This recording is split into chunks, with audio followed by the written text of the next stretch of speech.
Bienvenidos a la Escuela Bíblica con el Padre David Kapkin y Pili Pérez.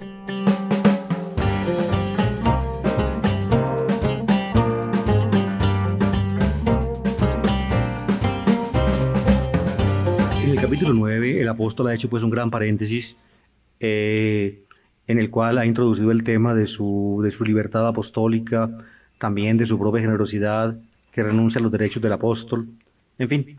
Y en el capítulo 10 sigue el tema del capítulo 8, que se trata de las carnes sacrificadas a los ídolos, pero introduce el tema en una forma diferente. Pareciera al principio estar hablando de otra cosa, pero lo que dice al principio realmente va a llegar al tema que lo ocupa, que es precisamente si es lícito o no comer las carnes sacrificadas a los ídolos. Era la cuestión que atormentaba a muchos corintios y sobre la cual le preguntan en la carta que le llevan a unos de los corintios encabezados por Estefanás, que van a Éfeso precisamente llevándole esa carta con las preguntas del apóstol, o las preguntas para el apóstol. Una cosita, Fili, sería bueno leer el comienzo del capítulo 10 para entroncarnos bien entonces en el nuevo tema. Vamos a tomarlo de la primera carta a los Corintios, capítulo 10, versículos del 1 al 5.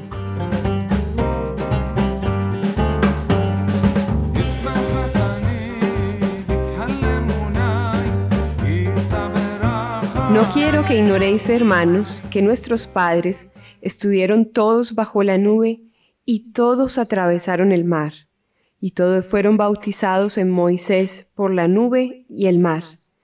Y todos comieron el mismo alimento espiritual, y todos bebieron la misma bebida espiritual, pues bebían de la roca espiritual que les seguía, y la roca era Cristo. Pero la mayoría de ellos no fueron del agrado de Dios, pues sus cuerpos quedaron tendidos en el desierto.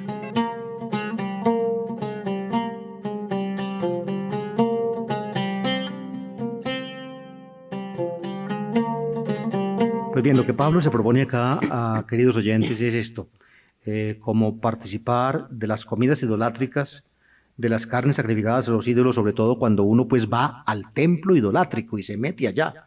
Pablo va a hablar pues de los diferentes casos. El caso realmente grave es uno meterse en el templo mismo del ídolo y participar allí de la comida. No tanto, digamos, el caso de que cuando sacan la carne que sobró del sacrificio idolátrico y la venden en el mercado, que uno compre de esa carne. Pues allí uno no está realmente participando en la comida idolátrica. Pablo pues quiere mostrar la gravedad de la idolatría.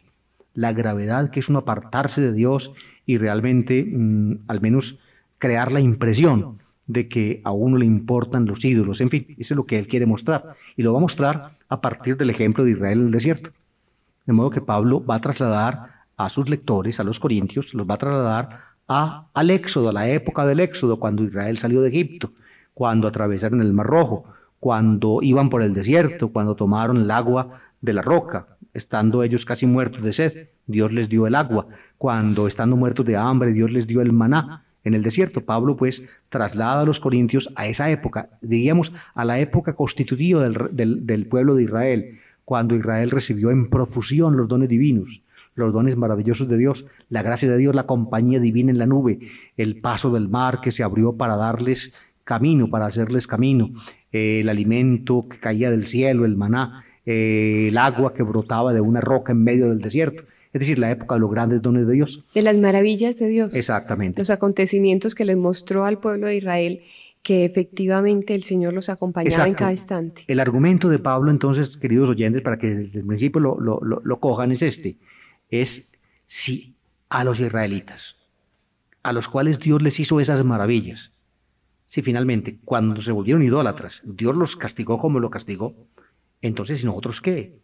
Y nosotros no podemos gloriarnos de lo que Dios nos ha dado y estar seguros. Como yo participo en la Eucaristía, como yo también soy cristiano, como yo soy bautizado. Entonces, tranquilo, hago lo que me da la gana y voy al templo idolátrico y como de la comida de allá y no me importa. Al fin y al cabo ya Dios me bendijo con todo esto. Pues no nos hagamos ilusiones. Si a ellos Dios los castigó, entonces también nosotros podemos que esperar el juicio divino si realmente nos apartamos de Dios. Eso es lo que dice Pablo. Empieza en el primer versículo diciendo, no quiero que ignoréis, hermanos, que nuestros padres estuvieron todos bajo la nube y todos atravesaron el mar. Claro, no quiero que ignoréis, hermanos. Esa expresión es muy paulina, la emplea varias veces cuando él quiere enfatizar algo importante, cuando quiere, digamos, referirse a algo que ellos deben saber, algo que es fundamental. Y evidentemente, como eran cristianos, esto de la salida de Egipto, del éxodo, de la compañía de Dios en la nube, en fin, todo eso lo sabían. No quiero que ignoréis, hermanos. Se refiere a eso, los llama hermanos. Varias veces nos hemos referido, Pili, a esta palabra, Adelphí. Adelphí significa hermanos, el masculino plural. Es el nombre, digamos, con que se distingue un cristiano. Alguna vez les dije en este mismo programa que la primitiva eclesiología, es decir, que la primera comprensión que se puede tener de la iglesia es la fraternidad. ¿Quiénes son los cristianos? Los cristianos son los que son mutuamente hermanos. Eso es. ¿La iglesia qué es? La iglesia es la fraternidad de los hijos de Dios. Para Dios hijos, mutuamente hermanos. Esa es la iglesia. Por eso lo llama hermanos. Fíjense que aquí Pablo posiblemente conocía casi, yo diría, a todos los corintios, tal vez al menos a los que se hicieron cristianos cuando él estaba allá. Quizá después de que él salió de Corinto ya otros se habían hecho cristianos, tal vez a ellos no los conocía ya personalmente. Pero fíjense que este nombre de hermanos, digamos, se deduce, digamos, del argumento teológico que les decía ahora. Si para Dios somos hijos, los hijos del mismo Dios, el Padre, pues somos hermanos. Ese es el argumento básico teológico. Pero también supone, digamos, una intercompenetración mutua, que se conozcan, que se ayuden. El drama de nuestra iglesia, Pili, es ese, es que nosotros somos hermanos por argumento teológico, porque somos hijos del mismo Padre que es Dios, pero en realidad somos ajenos el uno al otro. Pero no por convicción propia, no porque lo sintamos sí, así. Exacto. O sea, entre el pueblo, entre ellos, el decirse hermanos, nosotros lo hemos dicho varias veces, pero el compromiso que significaba que se dijeran los unos hermanos, era que yo tenía que estar pendiente de mi hermano en todas sus necesidades, conocerlo, acudirlo. Y eso cuidarlo. Nos pasa a nosotros porque somos una iglesia muy grande, con muchos miembros. La iglesia católica es vastísima, es amplísima. En cambio, las sectas, los grupos más pequeños, pueden sentir más esta fraternidad porque precisamente se conocen, porque están cerca al uno del otro. Y por eso entonces, digamos, yo añoro de las sectas eso.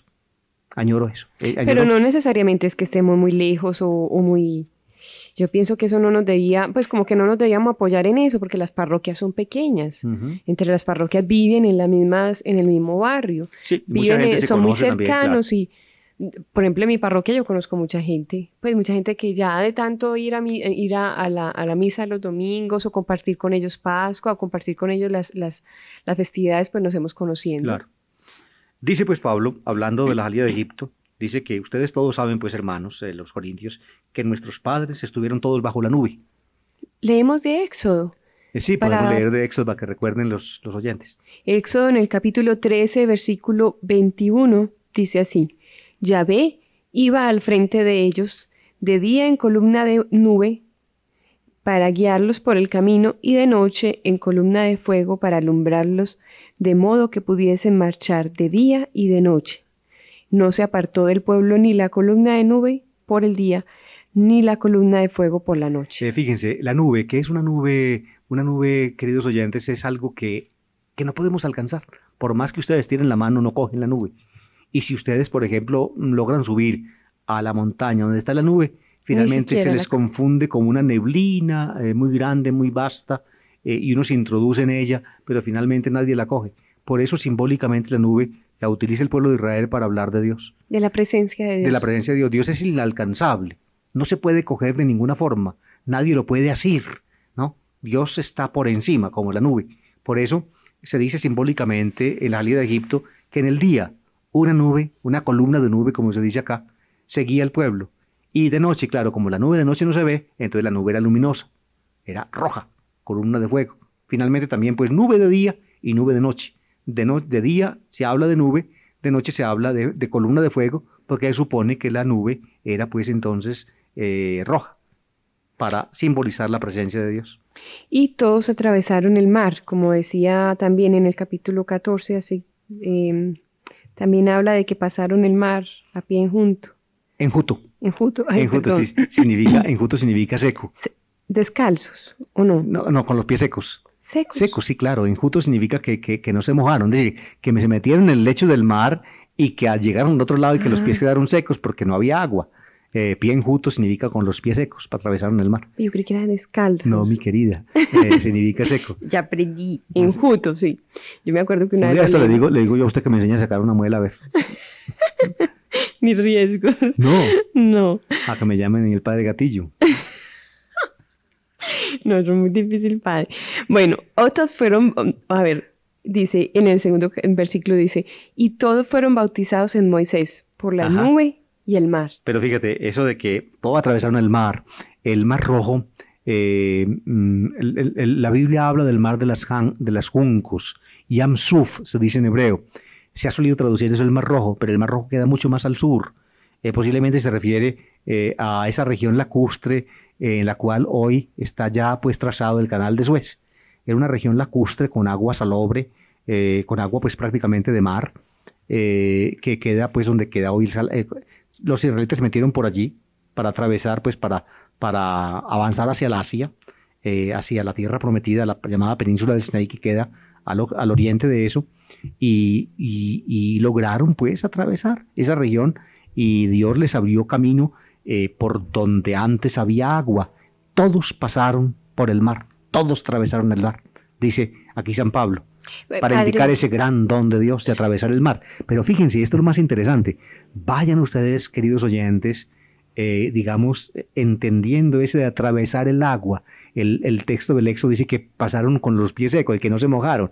Pablo va a sacar de aquí el ejemplo del bautismo, ¿ve? Del bautismo en que uno atraviesa el mar, pero sí se moja. Es decir, el paso del mar va a ser para Pablo tipo del bautismo, es decir, va a ser un hecho de la historia, digamos, que señala por anticipado lo que Dios va a hacer en el bautismo. En el bautismo vamos a atravesar también el mar, no ya a pie enjuto, sino que nos vamos a mojar, vamos a ser bañados por el agua y purificados por ella. Pablo lo va más adelantico a decir. Uh-huh. acerca de esto de, y todos atravesaron el mar y de lo que tú estabas diciendo, Uh-huh.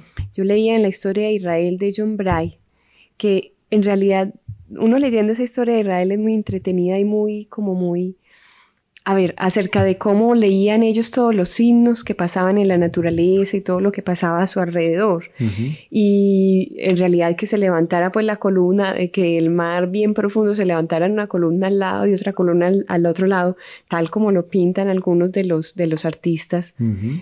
pues no es tan creíble o no es como tan, sí es una portentosa, un hecho maravilloso, pero era para John Bray como más... en realidad era una zona donde se llenaba de agua y en una época del tiempo volvía y se retraía. Con los, sobre todo con los grandes vientos que vienen del oriente, los monzones. Ajá. Hacían, sí. Y quedaba como pantanoso. Exactamente. Entonces el pasar a pie era mucho más fácil. No para los egipcios que venían en carros, en caballos, para ellos sí se les fue muy difícil pasar. Uh-huh. De todas maneras, Pili, lo que la Biblia pues quiere mostrar allí es la obra portentosa del amor de Dios en favor de su pueblo. Hay varias lecturas del hecho del paso del mar. La más antigua habla de un viento que sopló toda la noche, un viento del oriente, y que hizo que una parte que ordinariamente tenía agua quedara sin agua. Esa es una lectura muy primitiva, quizá la más antigua, la más directamente comprometida con el hecho histórico. Más adelante, ustedes ven, el hecho histórico, digamos, va a ser engrandecido. Se convertirá en una epopeya, y entonces ya sí se hablará de las dos grandes columnas de agua, una a un lado y la otra al otro lado, y a través de ese espacio pues seco pasaron ellos. Es una lectura ya posterior del hecho, ¿no es cierto? Si ustedes vieron la película Los 10 Mandamientos, ustedes recuerdan que esa es la figura que en la película se presenta. Pero fíjate, el sentido típico a la cual alude pues el paso del mar, lo aclara aquí San Pablo en el versículo 2 que tú ya antes leíste. Y todos fueron bautizados en Moisés, dice él, en la nube y en el mar. Es decir, ya emplea Pablo aquí el término bautismo. Es decir, el hecho del paso del mar como don de Dios para Israel le hace pensar a él en el gran don de Dios para los cristianos que es el bautismo. Tal como lo va a presentar en Romanos. Exactamente. En el capítulo 6. Y va a mostrar precisamente que si ellos habiendo pasado el mar, ¿no? Como una especie como de anticipo del bautismo, ¿ve? Y sin embargo fueron castigados por Dios cuando se volvieron idólatras, nosotros tampoco podemos confiar en que porque estamos bautizados, entonces podemos abusar de Dios, de ninguna manera. Casi que en tipo, en figura, los israelitas fueron bautizados Sí, claro, por se atravesar dice, el mar. lo dice explícitamente, que pantes iston moisín e baptizanto en ti nefeli que en ti salasi, y todos en Moisés fueron bautizados, en la nube y en el mar. Es una expresión un poco extraña. Fueron bautizados en orden a Moisés, dice literalmente. Iston moisín, dice él, en ti nefeli, en la nube y en el mar. Yo creo que lo que quiere decir es esto, que cuando pasaron el Mar Rojo iban acompañados de la nube, aún al pasar, digamos, a través del mar, ¿no? Y eso, y Moisés los dirigía. Moisés fue pues como el administrador de ese bautismo sui generis, de ese bautismo especial de los israelitas en medio del mar, digamos, guiados por la presencia de Dios que los acompañaba en la nube. Y dice, y todos comieron el mismo alimento espiritual. Claro, se refiere evidentemente al maná, que luego va a llover en el desierto, cuando se quejan de que no tienen hambre, de que tienen hambre y añoran añoran las ollas de carne de como Egipto. Comíamos y las de cebollas. bueno allá en Egipto. Exactamente, quieren regresar a Egipto. Sancocho Es decir, que quieren, digamos, poner la historia salvífica al revés, hacerla retroceder. Y añoran eso, entonces Dios les da un alimento, el maná, que llueve en la madrugada. Y ellos se levantaban y ya podían recoger cada cual lo que necesitaba para el día, pero no más. Y Pablo aquí lo llama pneumaticón broma, lo llama alimento espiritual. ¿Y por qué lo llama espiritual? ¿Por qué? Porque es tipo del verdadero alimento espiritual, que es la Eucaristía. Ya pues al maná lo llama alimento espiritual, porque en alguna forma en el maná, digamos, estaba anunciado el verdadero y auténtico alimento espiritual que recibimos los cristianos y que es la Eucaristía.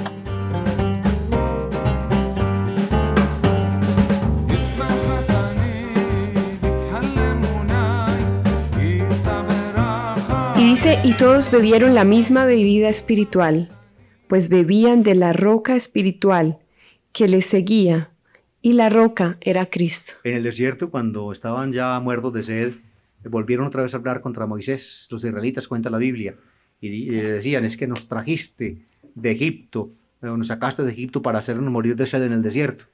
Queridos oyentes, la historia de la travesía del desierto después del paso del mar, y aún desde antes del paso del mar, es una verdadera tragedia para Israel. Dios les da la libertad al sacarlos de Egipto, pero luego entonces la narración quiere mostrar que uno tiene que, digámoslo así, que lo que Dios le da a uno, el don que le da, uno tiene que, digámoslo así, ganárselo. Dios se lo regala, pero uno como tiene que ganárselo. Israel casi que no aprende a ganarse la libertad que Dios le dio.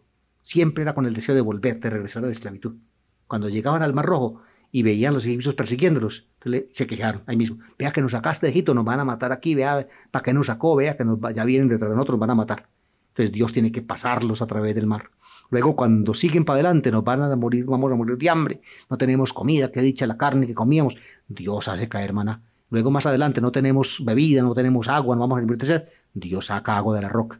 ¿Ve? Es decir, siempre se quejan. Y la queja era, volvamos a Egipto, regresemos. Es decir, es mejor la esclavitud que la libertad. Entonces, fíjense, cuando Dios le da a uno libertad, uno tiene que acreditarla. Es decir, uno tiene que ganársela, Dios se la da. Pero si usted no la trabaja y si usted no la acredita en su propia vida, usted se queda sin don de Dios. Más bien a usted le provoca deshacerse del don de Dios cuando finalmente con su propia vida no es capaz de hacerle justicia. Es lo que la idea subyacente en toda la narración de la salida de Egipto y el paso de Israel por el desierto. Aquí se habla, pues, como hemos dicho, del agua de la roca. Dios manda a Moisés que golpee la roca para que brote agua, y efectivamente Moisés la golpea una vez, y luego otra, la golpea dos. Dios luego le sacará en cara eso de que la golpeó dos, porque no tuvo la suficiente fe, y de ahí pues brotó agua y tomó el pueblo. Por eso habla aquí Pablo, todos bebieron una bebida espiritual. Esa bebida espiritual es el agua de la roca. La llama espiritual, precisamente porque esa bebida se refiere a la Eucaristía. Pues en la Eucaristía al vino, ¿no es cierto? Claro está.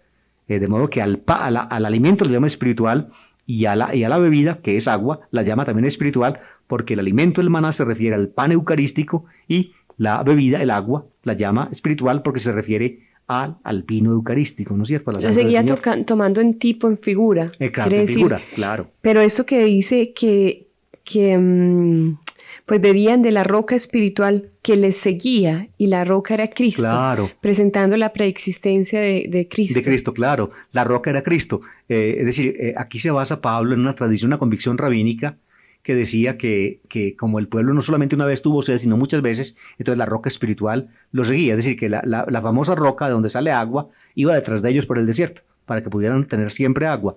Los rabinos hablan de eso. Entonces Pablo, tomando esa tradición rabínica, dice que la verdadera roca espiritual que lo seguía era Cristo. Es decir, que finalmente Cristo está presente en la historia salvífica. ¿Ve? ¿Por qué? Porque lo que les aconteció a ellos de comer maná y de tomar agua de la roca, ¿ve? Era simplemente, era fundamentalmente una indicación hacia el futuro, hacia el verdadero alimento espiritual y hacia la verdadera bebida espiritual que Cristo da. La roca era Cristo. Aquí Pablo dice que y Petra de in o Christos, y la Petra, es decir, la roca, era Cristo. Llama a Cristo aquí Petra, Pablo. Ustedes recuerdan que en el Evangelio de San Mateo Jesús llama prácticamente a Simón, su discípulo, lo llama Petros, que viene de Petra. ¿Ve?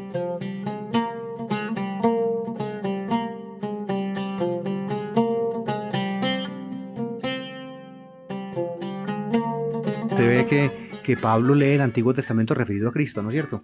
Existieron los cristianos. A ver, entonces ya a la luz de Cristo entendieron todo lo que pasaba. Exactamente. Y por eso va a decir después, esto ocurrió en figura. Claro. Esto pasó porque iba a pasar, porque Exacto. con Cristo lo entendieron. Tipos es la palabra que él emplea. De modo que el Antiguo Testamento se entiende cristianamente, o se debe entender a la referido, luz de Cristo. referido a Cristo. ¿Sí?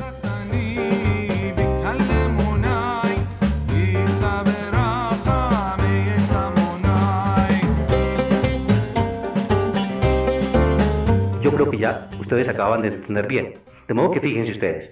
Y todos pues fueron bautizados en Moisés, por la nube y por el mar. Y luego sigue, que pantes toaftop pneumaticon broma éfagon. Y todos comieron el mismo alimento neumático, es decir, espiritual.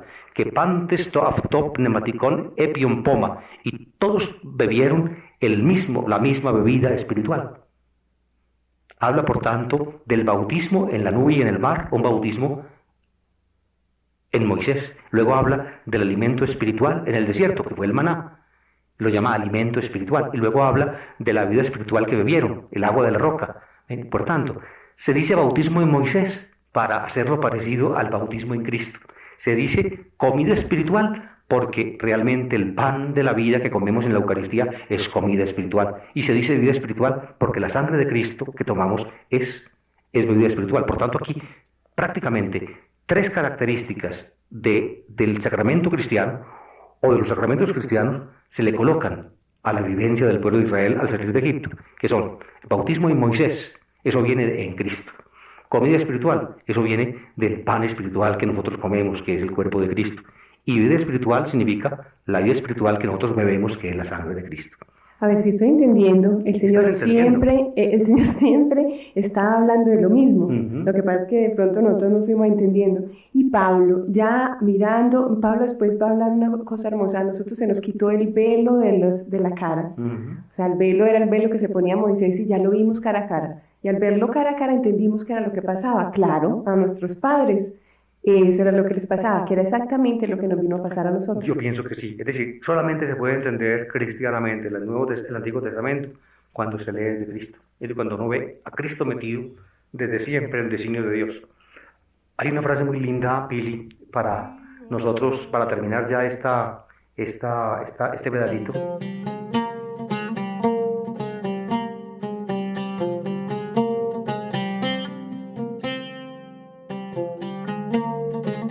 Ahora sí, cuénteme qué era lo que me iba a contar. No, les decía yo que los cristianos entendieron el Antiguo Testamento, digamos, desde Jesús, desde Jesucristo.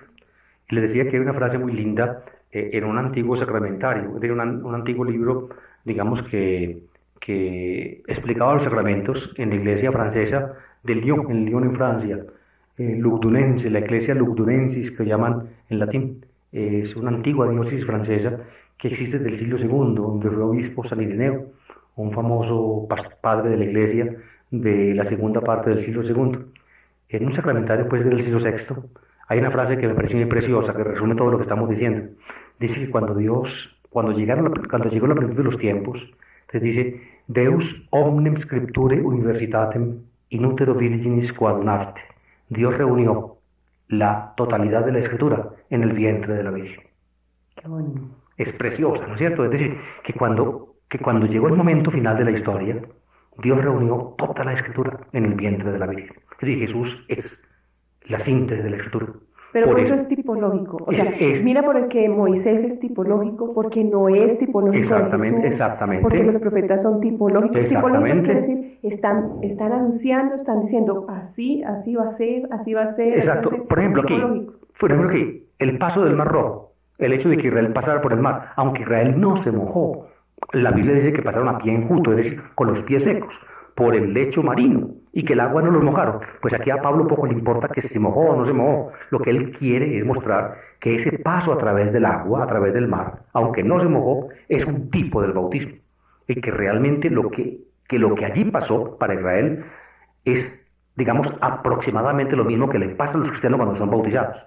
Que, por ejemplo, cuando Dios les da el maná, esa comida en el desierto, pues bien, el maná es tipo de la Eucaristía, del pan eucarístico que es el cuerpo de Cristo, que cuando les da Dios en el desierto el agua de la roca, esa agua es tipo de la sangre de Cristo que se nos da en la Eucaristía, y por tanto como es Cristo el que nos da los dones, entonces la piedra de donde brotaba el agua, la piedra era Cristo, como se dice aquí.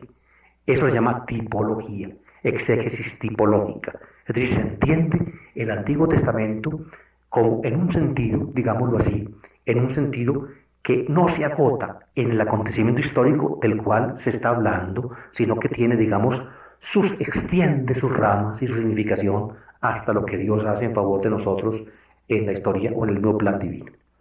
Y sigue siendo San Pablo, pero la mayoría de ellos no fueron del agrado de Dios, pues sus cuerpos quedaron tendidos en el desierto. Sí, pero antes, Pili, sería interesante. ¿Se me saltó algo? No, sí, decir, no te saltaste nada, pero de todas maneras sí es bueno leer la segunda parte del versículo 4, para que es decir, para que... Bueno. Y dice, y todos bebieron la misma bebida espiritual, pues bebían de la roca espiritual que les seguía, y la roca era Cristo. La roca espiritual que le seguía, y la roca era Cristo. Aquí realmente hay un detalle admirable, aparece como una roca que lo sigue, como si la roca no hubiera estado en un solo punto, sino que a través del desierto en sus caminatas, la roca iba detrás de ellos. Es decir, la roca en alguna forma se convierte como en otra presencia permanente para los israelitas alrededor de Egipto. La roca no era en un solo punto, sino que la roca lo seguía. No volver a leer y verás, para que noten eso, que es un poco raro, una roca siguiéndolo a uno por el desierto. Eso es lo que dice, pero léelo y verás. Dice, pues bebían de la roca espiritual que les seguía. Epinongar eknepmatikis akolzusis petras, y petra de in o Christos, de la piedra espiritual que lo seguía, y la piedra era Cristo. De modo que la imaginación es esta, es decir, la imagen que se presenta es la siguiente, que Israel avanzaba por el desierto, encontraron una roca, esa roca les dio agua, y luego la roca se puso a caminar por el desierto detrás de ellos, la roca iba detrás de ellos caminando por el desierto. ¿Y de dónde saca eso San Pablo? Porque la Biblia no dice eso. Pues bien, es una interpretación rabínica de dos textos del libro de los Números. En Números 20, si mal no estoy, 27:11. Exacto, se habla del episodio de la roca que Moisés golpea para que salga el agua. Dios lo manda a golpear la roca, el pueblo está murmurando, muerto de sed, y dice que por qué lo sacó de Egipto para hacerlos morir en el desierto, murmuran contra Dios y contra Moisés. Dios por tanto le ordena a Moisés que golpee con la vara la roca para que dé agua, y Moisés dice en la Biblia lo golpea 2 veces. Luego Dios le echará en cara eso, de que lo golpeó 2 veces, de que no creyó a la primera, que debiera golpear solamente una vez. El hecho de golpear 2 veces significó para Moisés falta de fe, porque al ver que al primer golpe de inmediato no brotó agua, debiera esperado un momento para que brotara, pero no, golpeó 2 veces. Eso se lo recalca luego Dios, se lo reclama. En todo caso, y más adelante, en el versículo 21, por ahí en el capítulo 15, se habla de un tal pozo que encontraron que les dio el agua. Capítulo 21 del mismo libro de los Números. Pues bien, la tradición rabínica identifica ambas cosas. Identifica ese pozo con la roca, y de esa manera la roca en ese pozo prácticamente va detrás de Israel en su peregrinar por el desierto. Es una interpretación rabínica del libro de los Números que San Pablo aquí recoge y la explica diciendo que Israel caminaba por el desierto y que la roca espiritual lo seguía, iba con Israel y era por tanto una fuente permanente de agua para el pueblo. Y dice, y la roca era Cristo. Esa roca era Cristo. Por tanto, Pablo entiende que Jesucristo iba con el pueblo saliendo de Egipto, que en la salida de Egipto y en el paso del desierto, Cristo acompañó a Israel como la roca que le daba el agua. El agua es un don de Dios. De nuevo, esto es interpretación tipológica. ¿Qué tanto se parece esto al episodio de la Samaritana? Del pozo seco, y que es Jesucristo el que le da agua y le da agua en abundancia. Yo pienso que es el mismo motivo, exactamente el mismo motivo. Lo que pasa es que en el episodio de la Samaritana, evidentemente la reflexión es joánica, pero en el fondo es el mismo motivo. El que da el agua a Israel es Jesucristo. Jesucristo es el mediador de los dones de Dios. A la samaritana se le revela también así. La samaritana le pide agua, dame de beber, y él le contesta, y ella le contesta, ¿cómo tú siendo judío me pides de beber a mí que soy samaritana? Entonces le dice que lo extraño no es que él le pida a ella, sino que no sea ella la que le pide a él. Entonces ella se queda todavía más atónita y le pregunta, pero ¿cómo tú? Si no tienes sacarla, el pozo es hondo y no tienes balde para sacarla, ¿cómo me vas a dar agua viva? Aún más Jesús habla de agua viva, por tanto el agua viva es el agua de un torrente, no el agua de un pozo. ¿De dónde vas a sacar el agua viva? Si aquí simplemente hay un pozo y además no tiene ni siquiera balde para sacarla. Entonces Jesús dice que Él es el dueño del agua, que el que da el agua es Él. Que el agua que sale del pozo lo deja uno con sed. En cambio, el agua que Él da quita la sed para siempre. Es decir, muestra el sentido trascendente del agua. Así es en el Evangelio de San Juan. San Juan, por tanto, lleva el tema digamos, del don de Dios, de la simbología del agua hasta lejos. En cambio, aquí Pablo no está interesado tanto en la simbología del agua, cuanto más bien en la presencia de Jesucristo en la historia como mediador del don de Dios. Para Israel estuvo participando en toda la historia del pueblo. Exactamente. Jesucristo estaba allí presente como la piedra, es decir, como el mediador del don del agua para el pueblo, el agua que Dios le da. Y luego finalmente Jesucristo va a estar presente ya en su propia persona, pues en Jesús. En fin, yo creo que ustedes han entendido. De ahí viene la reflexión joánica también, que dice Juan Bautista, porque Él existía antes que yo. Exacto, es el mismo tema de la preexistencia. Fíjense que en Pablo el tema de la preexistencia más bien, digamos, es un tema, diría yo, más bien implícito, ¿no es cierto? Se supone. La piedra de Cristo, es decir, Cristo estaba presente en la salida de Israel de Egipto. La piedra de Cristo, es decir, por ser el Hijo de Dios. Es decir, el Hijo de Dios es anterior a Jesús. Digamos anterior entre comillas, ¿ve? Porque estamos hablando aquí de tiempo y de eternidad. Estamos, en fin. Quizá en otra ocasión podemos entrar más profundamente en ese tema. Exactamente. Es lo importante. Exactamente. Es decir, es el mismo tema joánico. En Pablo es mucho más implícito, en Juan es más explícito y más claro. Es más claro, claro. Bueno, entonces sigue diciendo lo que yo te decía ahora, pero la mayoría de ellos no fueron del agrado de Dios, pues sus cuerpos quedaron tendidos en el desierto. Y aquí viene, digamos, es decir, el punto en que el apóstol quiere enfatizar. A pesar de estos dones, a pesar de la nube, como pesar signo, de la presencia de las maravillas, a pesar del bautismo en Moisés por la nube y por el mar, a pesar de los dones del pan o de la comida y de la bebida espirituales, a pesar de eso, este pueblo no agradó a Dios, este pueblo falló y por eso fueron juzgados y quedaron, dice San Pablo aquí, postrados en el desierto, la mayoría de ellos, y murieron en el desierto, no entraron en la tierra prometida. De modo que, ¿qué quiere decir esto? Pablo empieza a decir, digamos, misteriosamente, que los dones de Dios no son en tal forma automáticos que uno no tenga que responder. Es decir, Dios sí da sus dones, pero si uno no responde, entonces está fregado. Es decir, fueron sacados de Egipto, Dios los acompañó, los pasó el mar como bautizándolos, les dio la comida en el desierto, les dio la bebida, es decir, como dándoles lo que nos dan a nosotros en la Eucaristía, y sin embargo, ¿qué? Se salvaron. No se salvaron, quedaron postrados en el desierto. Fueron condenados, ¿por qué? Por sus pecados. Luego se va a mostrar cuáles son los pecados de ellos. ¿Qué pecados cometieron? Enseguida Pablo va a decirlo. Entonces, ¿qué es esto? Está advirtiéndole a los corintios, ¿ve? Sobre todo a los famosos gnósticos. A los fuertes. A los fuertes, a los que hablaban de que eran muy fuertes. Posiblemente ellos pensaban que eran, pues, que habían sido objeto de grandes dones de Dios. ¿Sabe qué digo yo? La última Coca-Cola del desierto. Sí.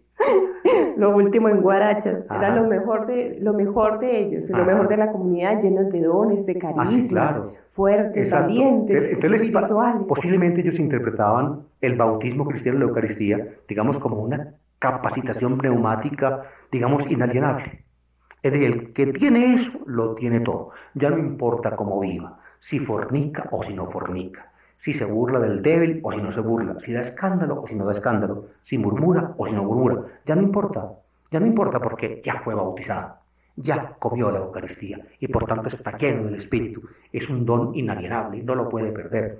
Es decir, ya está escogido, está elegido, Dios le ha dicho sí y ese sí pues prácticamente lo libera de toda responsabilidad, puede usar de esa libertad de que hablábamos antes, completa y total, por tanto puede escandalizar al débil, puede irse para donde la prostituta, puede hacer lo que le da la gana porque al fin y al cabo ya fue bautizado, porque ya comió la Eucaristía. Y Pablo dice, pues vea lo que le pasó a nuestros padres. Padre, Todos comieron, todos bebieron, todos fueron bautizados y quedaron postrados en el desierto. ¿Qué significa? Que los dones de Dios no son automáticos. De que eso hay que ser responsable. y hay que trabajar. Ah, sí, claro. A mí me parece que va como el texto encaminándolo hacia el desierto, como hacia el trabajo, pues que el desierto es, yo tengo que, mis dones los tengo que usar. Y tengo que responder y a responder ellos. por ellos. Exactamente. Pero no honestamente, sino responsablemente, podríamos decir. Entonces sigue diciendo San Pablo, estas cosas sucedieron en figura, ya habíamos dicho, hablado de eso, para nosotros, para que no codiciemos lo malo como ellos lo codiciaron. Ajá, fíjense bien, aquí empieza ya Pablo a decir que esto fue en figura. El texto de San Pablo dice, tafta de tipi, tipi es la palabra que emplea, tipi imon egenitizan. Todas estas cosas sucedieron para nosotros como tipos, tipi en figuras. Es decir, estos son como un anticipo de lo nuestro. Eso de la nube, del bautismo, de la comida espiritual, de la vida espiritual, todo ese acompañamiento divino, todo eso sucedió para ellos como tipo. ¿Por qué? Ellos también recibieron todo eso y sin embargo le fallaron a Dios. Y porque le fallaron, quedaron tendidos en el desierto. Dios no tuvo agrado en ellos y fueron juzgados y fueron condenados. ¿Listo? Pues bien, eso sucedió en figura para nosotros. En figuras que nos sirva de ejemplo. Que nos sirva y de advertencia. Y de advertencia. Ejemplo y advertencia. Es decir, a nosotros nos puede pasar lo mismo que a ellos les pasó. También estamos llenos de dones y no podemos sacar la conclusión que seguramente en Corinto, o presumiblemente en Corinto, estaban sacando algunos espirituales que decían, fueron bautizados, por tanto ya estamos seguros. Ya participamos en la Eucaristía, por tanto ya estamos llenos de espíritu, ya estamos llenos del cuerpo y la sangre de Cristo, ya no nos puede pasar nada malo. Fíjense, queridos oyentes, en esto estamos tocando, digamos, una interpretación, digamos, mágica de los sacramentos o de los dones de Dios. Una interpretación mágica que entre nosotros, lamentablemente, tal vez no con respecto a los sacramentos, pero sí con respecto a otro tipo de objetos y de devociones. Por ejemplo, mágica devoción en la estampita de María Auxiliadora, devoción mágica en el escapulario puesto. Si yo tengo el escapulario no me condeno, la Virgen del Carmen me salvará por A, por B o por C. Si yo tengo el crucifijo, la crucecita, pues me salvo. El agua bendita. Y entonces yo simplemente, ¿qué hago? Yo me confío en que tengo el agua bendita, que tengo el crucifijo, que tengo la estampita, que tengo el niño Jesús, que tengo el Agnus Dei, que tengo y que tengo y que tengo. Y luego vivo como me da la gana, en vagamundeo, en rumba permanente, injusto y sinvergüenza, engañando a todo el mundo, echándole ventaja en el negocio de todo el mundo, enviando coca al exterior con la estampita de María Auxiliadora de San Judas para que no la vayan a coger la DEA, en fin, todo ese tipo de cosas, ¿no es cierto? Y pienso yo que eso me salva. Pero pues, eso es un actuar puntual del Señor, o sea, lo estamos sometiendo a que el Señor actúa puntualmente, mágicamente. Ah, sí, no, y no, mágicamente. Y no es Y así. eso no tiene Pablo nada dice que que ver. no, que a nuestros padres todos tuvieron la nube y todos Todo tuvieron el tiempo. y todos tuvieron pasaron el mar y todos recibieron el maná y todos recibieron el agua de la piedra y sin embargo ahí quedaron en el desierto tendidos. ¿Por qué? Porque pecaron, porque no le respondieron a Dios, porque los dones de Dios no salvan automáticamente, porque Dios no es una maquinita, uno mete la plata y sale la Coca-Cola. No es Dios así. Las cosas de Dios no es así. Las cosas de Dios son dones de Él y Él obra ciertamente, pero uno tiene que responder. Y si yo no respondo, entonces no vale y no sirve. Y en lugar de salvarme, me condena. exactamente es eso, ¿no? Está hablando de la responsabilidad del hombre, padre, Exactamente. porque muchas veces para evadir responsabilidad, entonces tenemos esas cosas que es mucho más fácil colocarlos mágicamente para que el Señor actúe o no actúe, o se quite o se Ajá. ponga. Bueno, dice, no os hagáis idólatras, al igual que algunos de ellos, como dice la Escritura. Sentóse el pueblo a comer, a beber y se levantó a divertirse. Fíjense, aquí, Pili, hay toda una serie de, digamos, de los pecados del pueblo de Israel y de los pecados que a semejanza del pueblo de Israel nosotros podemos cometer. Fíjense que hay una serie, fíjense, la primero está en el versículo 6. Codiciar el mal. Todas hacer lo estas malo. cosas sucedieron, pues, para nosotros en figura, ¿no? Para no ser nosotros epitimitas, cacón, deseosos de los males, como ellos tuvieron deseos del mal. Entonces, primer pecado, la concupiscencia, el deseo del mal. El segundo pecado, versículo 7, la idolatría, ¿cierto? El tercer pecado, el versículo 8, lee Dice al comienzo. al comienzo, ni forniquemos como algunos de ellos Exacto. fornicaron. Fíjense, pues, primero, desear el mal, primer punto. Segundo punto, idolatría. Tercer punto, fornicación, versículo 8. Versículo 9, ahí está el otro pecado. Ni tentemos al Señor, como algunos de ellos lo tentaron. Otro, tentación de Dios. El versículo 10 está el otro. Ni murmuréis como algunos de ellos murmuraron. Ajá. Fíjense, pues, entonces los pecados son una lista de 5. De 5 pecados. Primero, entonces, primero en el versículo 6, segunda parte, para no ser deseadores o deseosos del mal. Luego, versículo 7, la idolatría. Versículo 8, la fornicación. Versículo 9, el tentar a Dios. Y versículo 10, el murmurar contra Dios. Ahí está. Son 5, ¿cierto? Contamos 5. Sí. Pues bien, en ese tipo de cosas nosotros nos podemos parecer a ellos. Pues bien, ellos, a pesar de los dones divinos que habían recibido, hicieron eso y quedaron postrados en el desierto. Dios los castigó. Pues bien, si nosotros hacemos lo mismo, ¿qué se deduce? Padre, le pregunto una cosa. Sí, claro. No es que el Señor quiera que nosotros nos muramos, y Él lo había dicho, y lo dijo por un profeta. Yo no quiero la muerte del pecador, sino que se convierta. ¿No será que somos nosotros responsables, irresponsablemente, que utilizamos mágicamente al Señor Ah, sí, claro. y que no actuamos en nuestra vida? Claro. Y los que nos dejamos tendidos en el desierto, pues somos nosotros Claro. mismos. Cosas que nos llevan a la muerte, que no nos hacen Claro. vivir, cotidianamente no nos hacen vivir, Así nos es. llevan a la muerte. Así es decir, Dios ciertamente podemos contar con Él. Él ha dispensado todos sus dones. Él quiere, pero Él no puede querer en contra de nosotros. Si uno mete la cabeza a hacer el mal, pues lo hace. Y el que la hace, entonces la tiene que pagar. ¿Sí? Claro está que Dios perdona. A Pablo Pablo no está negando aquí el perdón de Dios. En el momento en que cualquiera que hace eso se arrepiente, pues Dios le da la mano y le vuelve a dar su gracia. Pero de todas maneras hay que contar con los dos factores. Primer factor, la gracia de Dios, su elección, su bendición, su condescendencia, su generosidad. Y segundo punto, nuestra responsabilidad, nuestro acatamiento, nuestra obediencia, digamos, nuestra entrega a la voluntad de Dios. Sin las dos cosas tienen que coincidir. Tienen que coincidir. Y si no coinciden, entonces nos pasa a nosotros lo que a ellos les pasó. Yo creo, Pili, que este texto, pues esta última parte del texto ya es larga. Podríamos ver luego ya toda esa comparación de los pecados del pueblo de Israel con los nuestros en el día de mañana, porque ya nos falta muy poquitico para terminar el programa. Y creo que ya no vale la pena, digamos, empezar a tratar del versículo 6 en adelante. Pero yo sí quisiera, de pronto, bueno, aprovechemos que no vamos a tratar del versículo 6 en adelante, aprovechemos un poquito y hablemos claramente, o sea, hagamos la aplicación pastoral. A ver, por ejemplo, lo que tú decías, entonces los sicarios, muchos sicarios en Medellín se encontraban muertos con la medallita en la rodilla, El escapulario en la pierna abajo. el escapulario en la pierna, bueno. Entonces, ¿qué le pasó? No funcionó el escapulario, no funcionó la medallita.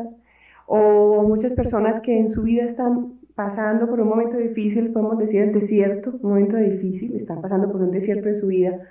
Y entonces recurren a todas las cosas mágicas, porque yo digo eso, recurrir a cosas mágicas. El Señor actuando mágicamente y quiere que las cosas se le solucionen instantáneamente. ¿Y será esa la voluntad del Señor? ¿Será que la voluntad del Señor es que haya un proceso largo, continuo de trabajo.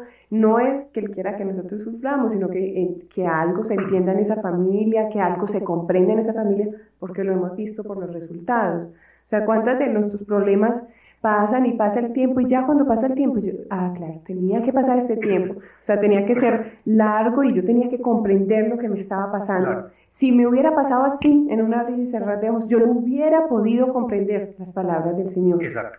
Yo pienso, Pili, que en esto que tú dices hay dos puntos importantes. Primero, pienso yo que los énfasis de nuestra predicación han sido a veces desorientadores. Es decir, hemos insistido tanto en este tipo de cosas, de signos, de medallitas, de estampitas, de velitas, de cositas que la gente entiende que eso mágicamente actúa. Es decir, yo pongo la veladora y el Señor me hace el milagro, porque no es dando y dando. ¿Sí? Y si yo pongo la veladora y el Señor me hace el milagro, yo me enojo con el Señor. Y le quito la veladora. Exactamente. O pongo la imagen de contra la pared. Eso es un énfasis malo de la predicación. Porque yo, ¿sabes qué pasa? Le pasaba, a la otra vez me llamó mucho la atención mi hija mayor, Ana Cecilia. Una persona le dijo, mira, te voy a dar el Agnus Dei, no te vayas a ir sin el Agnus Dei porque eso es muy importante. Mi hija de 9 años le dijo a esa persona, el Señor actúa con o sin Agnus Dei. Yo me quedé en una pieza, yo le dije, de pronto puede ser como lo que yo le he transmitido a ella, pero eso es verdad, Padre, con o sin Agnus Dei, con o sin agua bendita, el Señor está presente, actuando. Es decir, los símbolos cristianos, por ejemplo, devocionales como escapulario, medallita, estampita, velita, todo eso, es válido. No estamos hablando mal de ellos. No, es válido, es profundamente válido cuando expresa la interioridad de uno, o cuando expresa por lo menos el deseo uno de cambiar. Ahí sí. Pero cuando todo eso se convierte, digámoslo así, en una especie de forma de tapar los pecados de uno y de poder uno seguir tranquilo en una vida injusta, en una vida, digamos, de excesos, y le parece a uno que con eso uno engaña a Dios, le tapa la vida para que Dios se deje, digamos, sacar por una vela, o se deje sacar por una estampa, o se deje sacar por una cruz. Entonces uno está burlándose de Dios. Ahí vale la palabra de Jesús acerca del templo de Jerusalén. Ustedes lo hicieron cueva de ladrones. Es decir, ustedes creen que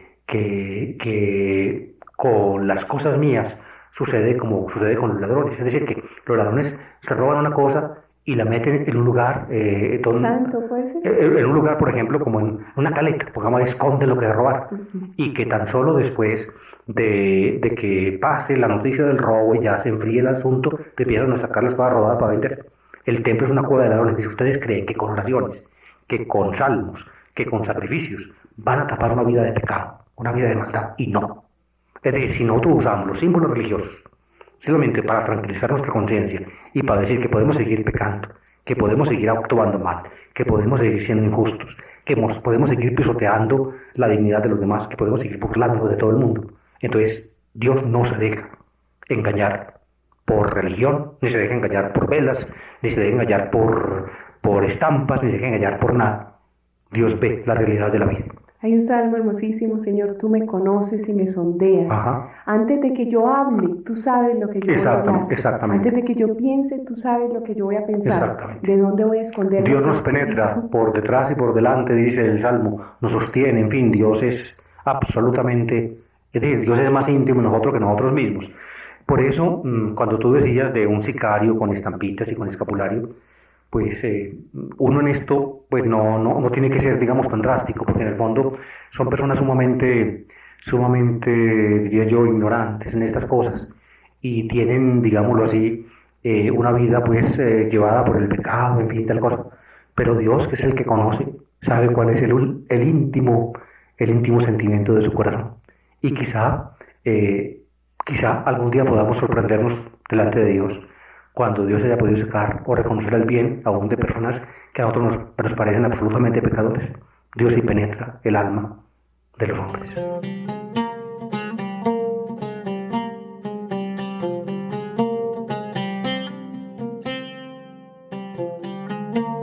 Hemos llegado al final. Gracias por estar con nosotros. Los acompañamos el padre David Kapkin y Pili Pérez. Que el Señor los bendiga.